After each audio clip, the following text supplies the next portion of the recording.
So being told that you can't eat a certain type of food or food groups due to various reasons like allergies, intolerances, sensitivities, or maybe a certain type of health condition where you have to avoid certain foods or food groups altogether, this can be really triggering and difficult for a lot of women initially. And I want to kind of offer you a reframe around this. If this is you, if you've recently been told or discovered this about yourself and foods and food groups and all of that, this is really going to help you to work through this, because I went through this 18 years ago. So my oldest is 18. And when I had him, I was breastfeeding him. I breastfed all my kids. And a couple of days after we got home from the hospital, he started just vomiting like crazy, like projectile vomiting. And he was just screaming and crying all the time. And I, I'm a new mom. I didn't know what was going on. I tried all the things. So we took him to the pediatrician. And the first thing she asked me was, do you eat dairy? And I'm like, well, yeah, girl, of course I eat dairy.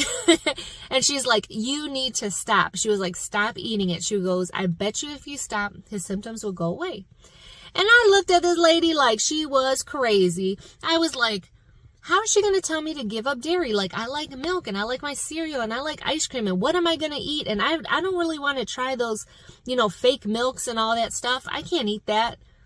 I went through all the emotions. The same words, verbiage I hear women tell me when I let them know about certain results from their tests. Same thing. So I know, because I went through this exact same thing.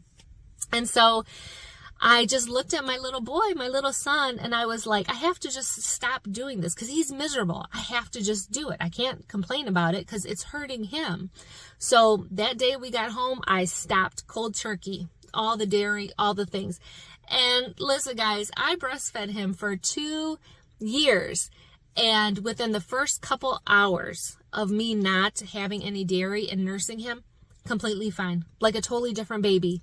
So just by getting rid of the dairy fixed everything. And then later on, I found out I couldn't have onions either because onions were triggering for him. So that completely kicked my dairy habit. I had a dairy habit back in the day. So having to cut off all of that because of him, because it made him sick, just totally eliminated my my addiction to milk. And it quickly got me over all of that complaining that I was doing about myself when I was looking at him and he can't eat, he's over here throwing up because I'm eating milk. So it really made me just flip how I was thinking about things. And I just looked at him and I was like, I can't put him through this. Like, of course I can give up milk. Like, I'm going to be fine. There's all kinds of other things I can eat besides milk. Like, we'll be all right.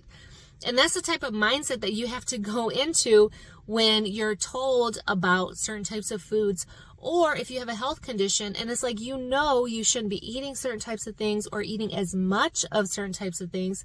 You just got to make some adjustments. And knowing the bigger reason why behind it and having a very powerful why is always going to push you through it. So my son was my why back in the day for just getting rid of dairy, because it actually was really beneficial for me because I had other health problems too. And so just getting rid of milk, even to this day, I don't drink milk. Sometimes I drink it in my coffee, like a little bit, but I don't sit there and drink like cups of milk like I used to do back in the day. I don't do that anymore. So it really just got rid of my whole thing about milk because of him.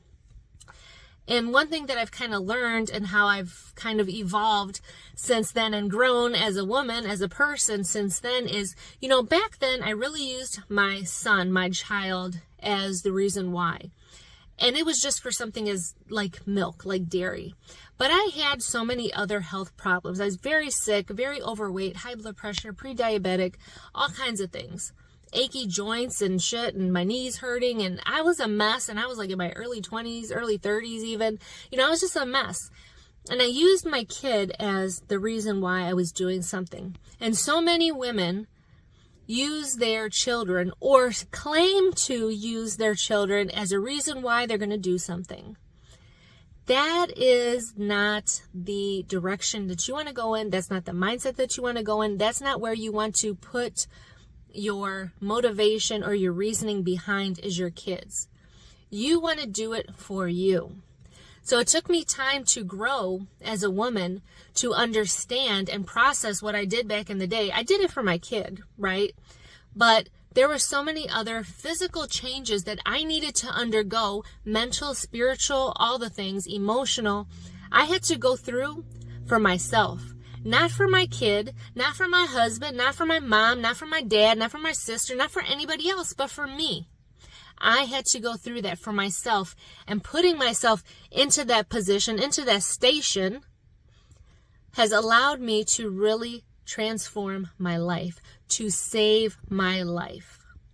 And so that's the reframe I want to offer for you, because so many women out here are putting it on their children. I'm going to do this for my family. I'm going to do this for my kid. I'm going to do this. 99% of the time, you don't even do it.